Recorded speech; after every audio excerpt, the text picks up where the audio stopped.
Merci, Monsieur Glucksmann. Écoutez, je ne comprends pas ce qui se passe aujourd'hui. Il y a des interventions, tout le monde est libre de dire ce qu'il veut et il n'y a aucune censure. Et d'ailleurs, c'est la ligne à laquelle la présidente de cette commission, qui agit à mon nom propre et en nom de personne d'autre, s'est tenue. Toutes les forces politiques sont invitées au bureau. Toutes les forces politiques peuvent intervenir autant qu'elles veulent au bureau. Je ne me suis opposé, puisque ces comptes rendus de toute façon sont publics, à aucune invitation.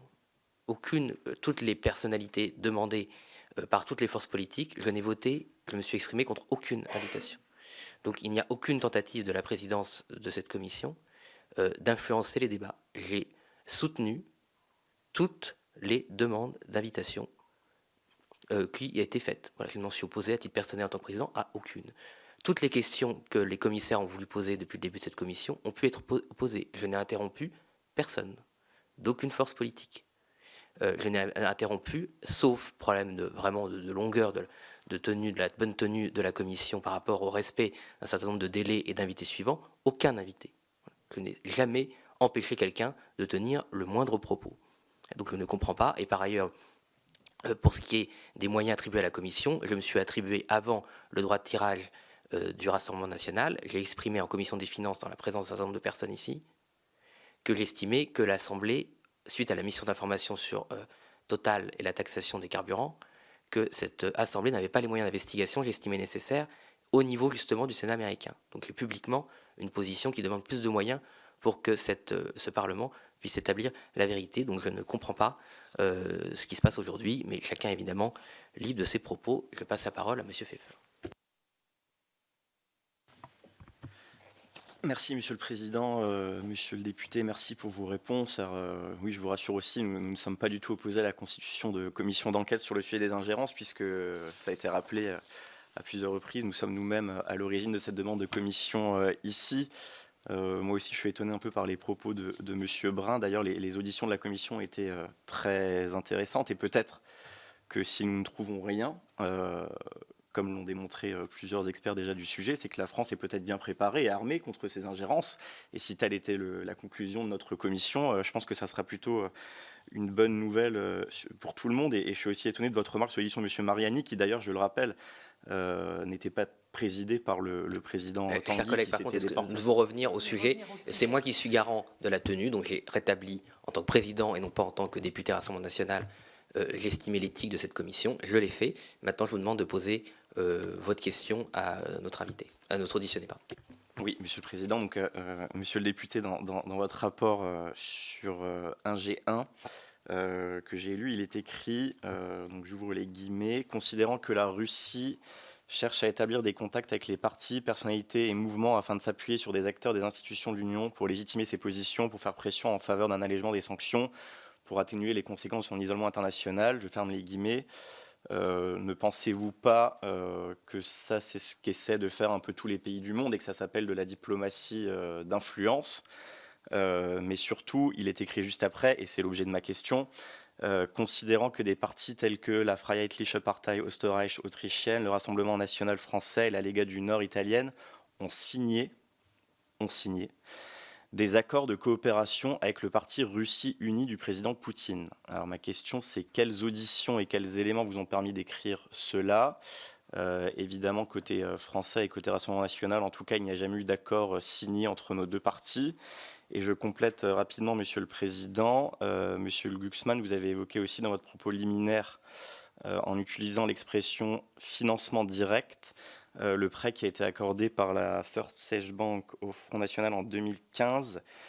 Donc même question, je ne sais pas, et c'est ma question, si vous avez fait des auditions sur ce thème et sur ce prêt dans votre commission pour arriver à l'utilisation de ce terme de financement direct, qui sous-entend quand même financement de l'État russe, alors qu'en tout cas les auditions menées dans notre commission jusqu'à maintenant ont démontré que ce prêt, en plus d'être conforme, je le rappelle, aux législations françaises de l'époque, est un prêt bancaire d'une banque privée et qui n'était, ça a été dit ici par une personne auditionnée, pas du tout à des conditions favorables et en tout cas moins favorables à ce qui aurait pu être obtenu en France.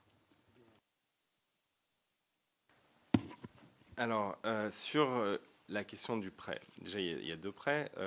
Sur la question des prêts, j'ai précisé dans mon introduction, mon propos liminaire, que ça faisait partie des financements légaux. En 2021, quand on a réalisé une audition sur la question, le prêt n'était toujours pas remboursé. Et donc, c'est d'ailleurs, ça avait changé de main, et c'était, je pense, et vous allez me démentir, M. Timchenko, non, qui avait hérité du prêt. Enfin, en tout cas, il y avait eu une évolution, et je ne veux pas dire de fausses informations là, donc, mais en tout cas, il y a eu une évolution dans la structure de propriété de l'entité qui fait le prêt.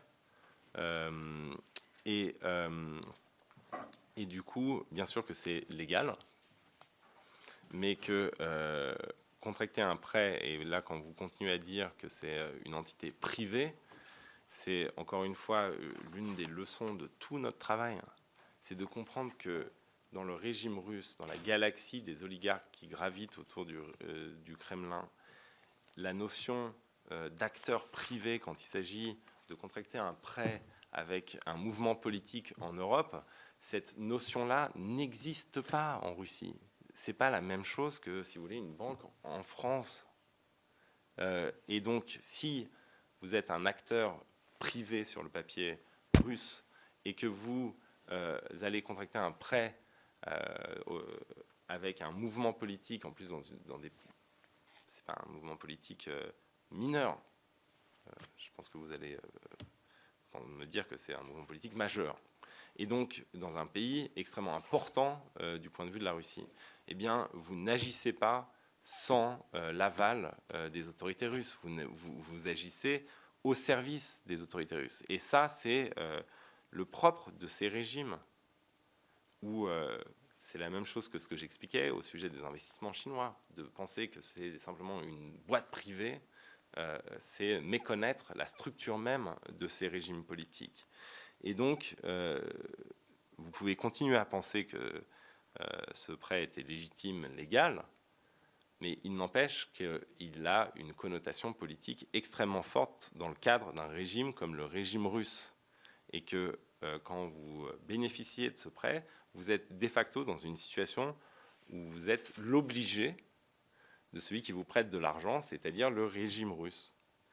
Et ensuite, sur la question...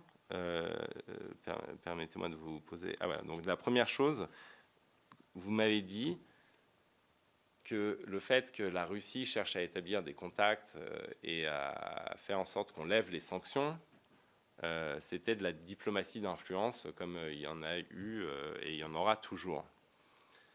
Certes, mais cette propension à considérer nos relations avec le régime russe comme des relations normales, justement conduit à ne pas comprendre l'état de ces relations. Il n'y a pas de relation normale avec un régime qui change les frontières en Europe et qui vise à mettre à bas l'architecture de sécurité du continent européen. Il n'y a pas de relation normale avec un régime qui cherche à déstabiliser notre débat public et à déstabiliser nos démocraties. Et donc, la manière dont procède le régime russe pour pousser son avantage n'est pas juste de l'influence normale. Et ensuite, sur les accords de coopération, juste, je vous dis quand même que la manière dont un rapport est rédigé, ce n'est pas le président qui note l'ensemble du rapport. Enfin, je ne sais pas comment ça se passe chez nous. Il y a un rapporteur, voilà, donc là, on a une rapporteure. Hein, donc c'est pour ça qu'à chaque fois, je me replonge dans le texte. Je ne l'ai pas parfaitement en tête au moindre alinéa. Il y a sur les accords, il y a l'accord de la Lega avec le parti Russie Unie. Et c'est pareil pour... Et donc, il y a bien une confirmation qu'il y a le même type d'accord. Je ne sais pas à quel niveau était cet accord pour le FPO et le Front National à l'époque. Donc, peut-être vous avez des archives.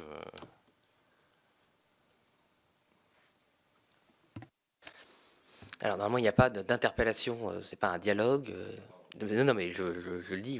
Est-ce que vous avez une autre question, monsieur ?